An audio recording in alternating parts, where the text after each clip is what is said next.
Hello my dear students, good morning. Welcome to lucky education. मेरा topic चल रहा है पास्ट परफेक्ट टेंस का, और मैंने उसका एक सेक्शन आपको मैंने पूरा करा दिया है, और दूसरा जो सेक्शन है वो उससे भी ज़्यादा इंपॉर्टेंट है। पहला भी अपने आप में इंपॉर्टेंट था, ये मोस्ट इंपॉर्टेंट है इन माय ओपिनियन, और आपको भी लगेगा अभी आप पढ़ेंगे कि वास्तव में ये इंपॉर्टेंट क्यों है। तो देखें आप ज़रा, मैंने आपको कंडीशनल सेंटेंसेस के दो कंडीशंस मैंने क्लियर कर दी। मैं रिपीट कर रहा हूँ, आपको आसानी हो जाएगी और याद ही हो जाएंगी। फर्स्ट कंडीशन थी आपकी प्रेजेंट इंडेफिनिट टेंस में real condition, open condition, future condition. यदि तुम मेहनत करोगे तो पास हो जाओगे, ठीक है। छपाया नहीं आपने किसी से, ओपनली बात की, और रिजल्ट फ्यूचर में आते हैं, इसलिए एक और नाम दे दिया जाता है फ्यूचर कंडीशन। सेकंड कंडीशन मैंने आपको पास्ट इंडेफिनिट टेंस में कराई थी, जिसमें इमेजिनरी कंडीशन थी, सेमी हाइपोथेटिक कंडीशन भी नाम दिया गया था उसको। क्यों नाम दिया गया था? क्योंकि उसके अंदर सभी चीज़ें या तो काल्पनिक थी, टोटली इमेजिनरी थी, या सेमी हाइपोथेटिक थी। सेमी हाइपोथेटिक यदि समझ में नहीं आया हो, हालांकि मुझसे किसी बच्चे ने कोई क्वेरी नहीं की है, लेकिन सेमी हाइपोथेटिक का मतलब होता है आधी इमेजिनेशन और आधी रियलिटी।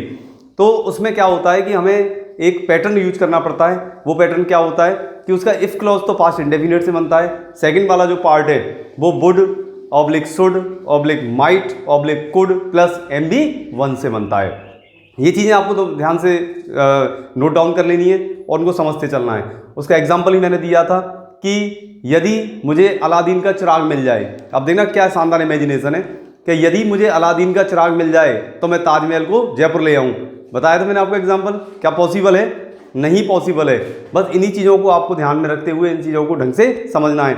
रूटीन में हम तीनों कंडीशंस का बहुत ज़्यादा यूज करते हैं, लेकिन हमें पैटर्न पता नहीं होता, हम गलत सलत बोल देते हैं। इसलिए आप थर्ड कंडीशन आज फाइनल करा रहा हूँ। उसके बाद कभी भी आप पढ़ते समय, बोलते समय, लिखते समय विशेष ध्यान रखें कि कहीं ऐसा तो नहीं है कि हम कंडीशनल सेंटेंसेस में डील कर रहे हों और हमें गलत पैटर्न हम यूज कर लें और हमारा सेंटेंस गलत हो जाए। तो इस चीज़ से बचें और इसको समझने की कोशिश करें। मैं क्या कहना चाह रहा हूँ आपसे, देखें जरा ध्यान से। पहला सेक्शन मैंने करा दिया था, मैंने यहाँ पर लिखा हुआ इंपॉर्टेंट। मैं इसको मोस्ट भी लिख देता तो कोई दिक्कत नहीं थी, लेकिन इंपॉर्टेंट में ही सभी स्टूडेंट समझ जाते हैं कि ये कितना इंपॉर्टेंट है। तो देखें आप जरा, पास्ट परफेक्ट टेंस का प्रयोग शर्त वाले वाक्यों की थर्ड कंडीशन के इफ क्लॉज में किया जाता है। क्योंकि थर्ड कंडीशन है, दो मैंने पहले कराई, थर्ड में आ जाओ आप। तो देखिए बहुत इंटरेस्टिंग भी है, बहुत ज़्यादा इंटरेस्टिंग यूँ है कि आपको रूटीन में आप बहुत चीज़ें बोलते हो आप। मैं चलो आपके लिए एग्जांपल दे देता हूँ, तो ये कंडीशन आपको आसान हो जाएगी समझने में। आप लोग स्कूल आते हो, स्कूल जाने का रूटीन रहता है। अभी लॉकडाउन में नहीं जा पाए, अब जाना शुरू होगा आगे टाइम, जब भी खुलेंगे आपके स्कूल। तो जब स्टूडेंट्स अलग अलग प्लेसेस से स्कूल आते हैं, कोई बाइक से आता है, कोई स्कूटी से आता है, कोई साइकिल से आता है। अब मान लीजिए आप एक जगह बैठे हुए हैं, सब अपने अपने घरों से आ गए स्कूल, और एक जगह आप रुके, तो किसी के साथ कभी कभार ऐसा भी हो जाता है कि किसी की साइकिल का पहिया जो होता है वो किसी गड्ढे में चला जाए, या हल्की सी स्कूटी लहरा जाए, या बाइक थोड़ी स्लिप होने के से बच जाए। तो हम जब बोलते हैं एक दूसरे से, तो हम टोटल थर्ड कंडीशन में ही बात करते हैं। आप क्या कहते हो अपने साथी से?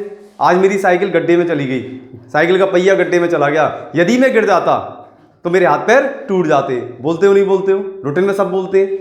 बाइक वाला कहता है बच्चा, अरे आज तो मेरी बाइक उस पर चली गई, मैं चिकनी मिट्टी की तरफ चली गई, यदि बाइक फिसल जाती आज तो बचना मुश्किल हो जाता मेरा आज। लेकिन क्या ये हुआ? नहीं हुआ ना तो उसकी साइकिल गिरी, ना उसकी बाइक फिसली। सब कुछ क्या था? सब कुछ क्या था? पास्ट में शुरू हुआ और पास्ट में ही खत्म हो गया। ये एक ऐसी कंडीशन है जिसके सेंटेंसेस पास्ट में ही शुरू होते हैं और पास्ट में ही खत्म हो जाते हैं। आप मैच देख रहे हैं, मैच बहुत इंटरेस्टिंग उसमें जाता है, कभी कभी बहुत ज़्यादा इंटरेस्टिंग हो जाता है, और बहुत फाइनल उसमें चल रहा है, फाइनल ओवर है, और खिलाड़ी रन आउट होते होते बचता है। तो आपके मुंह से क्या निकलता है? अरे बच गया ये। यदि बॉल विकेट में लग जाती तो खिलाड़ी आउट हो जाता। क्या लगी? नहीं लगी ना। तो पास्ट में शुरू, पास्ट में खत्म, ये इस कंडीशन की खास बात होती है। इसलिए इसको बहुत ढंग से समझ लें आप, ज़्यादा ऐसी नहीं है बहुत हार्ड हो। बस आपको इमेज बनानी है अपने मन में कि किस तरीके से ये कंडीशंस चलती हैं हमारे रूटीन लाइफ में, बस इतना सा ध्यान रखना है आपको। तो देखें आप जरा ध्यान से, पहला देखें कि यदि पुलिस थोड़ी देर पहले आ जाती तो अपराधी भाग नहीं पाते। सिंपल है, कोई वारदात हुई और आपके मुंह से तुरंत निकलता है अरे यार थोड़ी देर पहले, नेक्स्ट थोड़ा पहले आ जाती पुलिस तो सबको पकड़ लेती, एक भी नहीं भाग पाता इनमें से। क्या हुआ, ना पुलिस टाइम पर पहुंची ना उनको पकड़ पाई, पास्ट में काम शुरू हुआ पास्ट में ही खत्म हो गया। तो इसको हम एक और नाम देते हैं, ओरली में बोल रहा हूं, उसको थोड़ा सुन लेना, ज़्यादा तो इससे ही समझ में आएगा। अनफुलफिल्ड कंडीशन बोलते हैं इसको, अनफुलफिल्ड कंडीशन, यानी कि कभी पूरी नहीं होती। ठीक है, तो समझे जरा ध्यान से कि यदि पुलिस थोड़ी देर पहले आ जाती तो अपराधी भाग नहीं पाते। दूसरा देखें, यदि बॉल विकेट में लग जाती तो खिलाड़ी आउट हो जाता। ठीक है, तीसरा देखें, यदि तुम ईमानदारी से पढ़ते, यदि तुम ईमानदारी से पढ़ते तो क्या हो जाता, तो सफल हो जाते। ये यहां पर क्या हो जाए, कॉमा लगा सकते हो कि यदि तुम ईमानदारी से पढ़ते तो, इसको भी हटा देते हैं, तो सफल हो जाते। ठीक है, तो सिंपल उसमें लग रहा है, सिंपल उसमें लग रहा है आपको, तो कोई दिक्कत नहीं है। डायरेक्ट बहुत से बच्चे तो इसको फ्यूचर से बना देते हैं, बहुत से प्रेजेंट से बना देते हैं, तो ये इन गलतियों को करने से आप बचें। बात ये नहीं है कि आपको एक सिलेबस के अकॉर्डिंग में मेरा चल रहा है, मैं आपको ओवरऑल पढ़ा रहा हूँ पूरा, कि आप बोल भी सकें, आप लिख भी सकें, अच्छी तरह पढ़ भी सकें, ये सब कवर होगा आपका पूरा कंप्लीट। तो देखें जरा ध्यान से, एक और छोटा सा एग्जाम्पल कि आपको कहीं जाना था, बारिश पड़ गई, तो आप क्या मुंह से क्या निकल जाता, अरे यदि वे लोग आ जाते, यदि मेरे फ्रेंड्स आ जाते तो आज पिकनिक पे चले जाते। तो ना तो वो आए ना पिकनिक पे आप जा पाए, पास्ट में काम शुरू हुआ था पास्ट में ही खत्म हो गया। तो इसको देखें जरा, पैटर्न क्या कहता है इसका। ऐसे सेंटेंसेस को बनाने के लिए, इस पैटर्न पर बेस्ड सेंटेंसेस को बनाने के लिए आपको एक पैटर्न फॉलो करना है। वो क्या कहता है कि इफ क्लॉज से स्टार्ट होगा, तो if plus subject plus head plus MB3, यानी हेड जैसी आएगा तो मैं किस में आ गया, पास्ट परफेक्ट में आ गया। ठीक है ना, किस में आ गया, मैं पास्ट परफेक्ट टेंस में आ गया। अब खास बात यह है कि सेकंड कंडीशन में आपने यूज किया था वुड, कुड, माइट, जो भी यूज किया उसके साथ किया था आपने MB1, केवल MB1। यहां पर आपको इन मॉडल्स के साथ में हैव प्लस MB3 का यूज करना है। क्या कहा, हैव प्लस MB3 का यूज करना है। ठीक है ना, तो ये आप विशेष रूप से ध्यान दें। तो जो मैं बताने जा रहा हूं उसको आप समझें कि क्या मैं इसका पैटर्न बताने जा रहा हूं, कैसे मैं इनको ट्रांसलेट करूंगा। इनको देखें पहले, फिर हम लास्ट में इसको देखेंगे। आज ये कंप्लीट हो जाएगा आपका, इसको देखते हैं हम जरा ध्यान से। देखें जरा कि यदि पुलिस, ये पैटर्न है, यहां पर ये वाला पैटर्न फॉलो करना है, नोट कर लेना, वही उसी पैटर्न से मैं चलूंगा। देखिए जरा, यदि पुलिस थोड़ी देर पहले आ जाती तो देखें जरा, इफ द पुलिस, ठीक है, टेंस कौन सा यूज होगा, past perfect, had arrived a little bit earlier,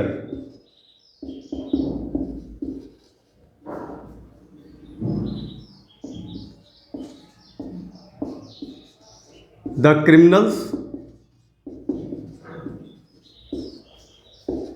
would लगा दें, have लगा दें, not लगा दें और एस्केप्ड। देखिए जरा, पैटर्न फॉलो कर दिया मैंने पूरा। If the police had arrived a little bit earlier, यदि पुलिस थोड़ा सा भी पहले आ जाती तो क्या होता, the criminals would have not escaped, तो अपराधी बचकर नहीं भाग पाते। ठीक है, क्लियर है बिल्कुल। आगे देखें जरा, यदि बॉल विकेट में लग जाती, मैच चलते हैं, जब मैच चलते हैं, कमेंटेटर होते हैं, उनको सुनना जरा ध्यान से, वो कैसे बोलते हैं आज के बाद ध्यान से सुनना। कोई भी मैच चल रहा हो क्रिकेट का या कोई सा भी वो चल रहा हो, जहां अनफुलफिल्ड कंडीशन हो, बात सुनना जरा ध्यान से। If the ball had hit the stump, ठीक है, if the ball had hit the stump, comma, the player would have been out। अब आप कहोगे साहब बीन कहां से आ गया, ये आउट, खाली आउट माने आउट होता है, आउट होना नहीं होता। ठीक है, आउट होने के लिए मुझे क्या करना पड़ता है, बी आउट। बी आउट का मतलब आउट होना, बर बन गई, बर बनाने के लिए बी लगाया, बी की थर्ड फॉर्म क्या होती है, बीन हो जाती है। अब तो आपकी समझ में आ रही होंगी सब चीजें, आसान है बहुत ज्यादा, बस आपको थोड़ा सा पैटर्न फॉलो करना है। तो देखें जरा, if the ball had hit the stump the player would have been out, यदि बॉल विकेट में लग जाती तो खिलाड़ी आउट हो जाता। ठीक है, यदि तुम ईमानदारी से पढ़ते, if you had studied honestly you would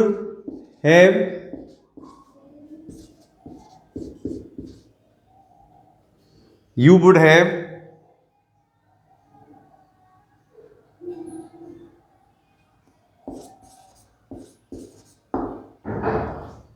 succeeded। ठीक है, if you had studied honestly you would have succeeded. ठीक है, तो ये हो गया आपका पैटर्न, पूरा फॉलो कर लिया आपने। तो ये चीजें आपको थोड़ा ध्यान रखनी है जिससे कि आपको दिक्कत नहीं आए। ठीक है, ये आपका पूरा कंप्लीट हो गई कंडीशन। अब आपको आइडिया लग गया होगा कि कैसे कैसे आपको ध्यान रखना है। देखिए, ये यहां से इफ क्लॉज शुरू हो रही है सब, ये देखिए जरा, ये देखिए जरा। ठीक है, अच्छा एक चीज आपको और याद रखनी है कि इस क्लॉज को यदि आप चाहें तो स्पोकन में आप डायरेक्ट हेड से स्टार्ट कर सकते हैं। बहुत इंटरेस्टिंग चीज बता रहा हूं आपको कि कभी कभार क्या होता है कि जैसे ये आपको, ये वाली आपको सेंटेंस बोलना है, जैसे स्पोकन में आपको आना है तो आप क्या कह सकते हैं, जैसे ये लिखा है ना आपने, if the ball had hit the stump the player would have been out. आप क्या कह सकते हैं, had the ball hit the stump the player would have been out. Had को आप पहले भी इसके अंदर लेकर आ सकते हैं। ठीक है, आपको आपका जो पैटर्न है, ये पैटर्न जो मैंने लिखा है, ये तो एक फॉलो करना है, सिस्टमेटिक पैटर्न है। लेकिन इनकेस यदि आप चाहें तो आप इस सेंटेंस को दूसरी तरीके से भी मोल्ड कर सकते हैं। मैं यहां पर लिख देता हूं थोड़ा सा, देखिए जरा, इसको आप कैसे बना सकते थे, head the ball hit the stump the player, would के बाद पूरा एज इट इज कंप्लीट पूरा आ जाएगा। क्या हो गया, had the ball hit the stump the player would have been out. आप किसी भी सेंटेंस में इस पैटर्न को फॉलो कर सकते हैं, किसी भी सेंटेंस में इस पैटर्न को आप फॉलो कर सकते हैं। Had the ball hit the stump the player would have been out, चाहे ये वाला हो, तीनों मैंने लिखा है, आप किसी में भी इसको फॉलो कर सकते हैं। ठीक है, लास्ट पे आ रहा हूं मैं, देखें जरा ध्यान से कि यदि I wish, we wish, he wishes, they wish, as if, as though, यदि ये इनके बाद, यदि इनके बाद काल्पनिक तथ्यों, काल्पनिक तथ्यों को क्या बोलते हैं हम, इमेजिनरी फैक्ट्स का वर्णन किया जाए तो उसमें पास्ट परफेक्ट टेंस का प्रयोग किया जाता है। ठीक है, कैसे किया जाता है, एक ही सेंटेंस में समझ में आएगा आपके। सी टॉक्स टू मी, वो मुझसे ऐसे बात करती है। बहुत अच्छे सेंटेंसेस बनते हैं इनसे और एग्जाम में बहुत अच्छे तरीके से इनको समझना पड़ता है, देखना पड़ता है। तो अर्थ मैं करके बता रहा हूं, देखो, सी टॉक्स टू मी, वो मुझसे ऐसे बात करती है, एज इफ, मानो जैसे कि,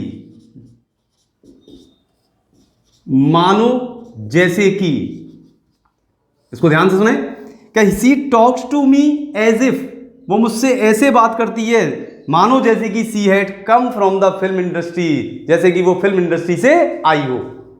सपोज कीजिए सी लगाया, सी लगा दिया, अब क्या हुआ, सपोज कीजिए आपकी छोटी बहन है और वो आपसे अलग ही तरीके से बात कर रही है, तो आप फादर या मदर से जाकर कह रहे हैं, मम्मी देखो ऐसे बात करती है जैसे कोई फिल्म इंडस्ट्री से कोई हीरोइन आ गई हो, ऐसे डायलॉग मार रही है मुझसे। क्या मतलब हुआ, अब इंग्लिश से कैसे बोलोगे, she talks to me as if.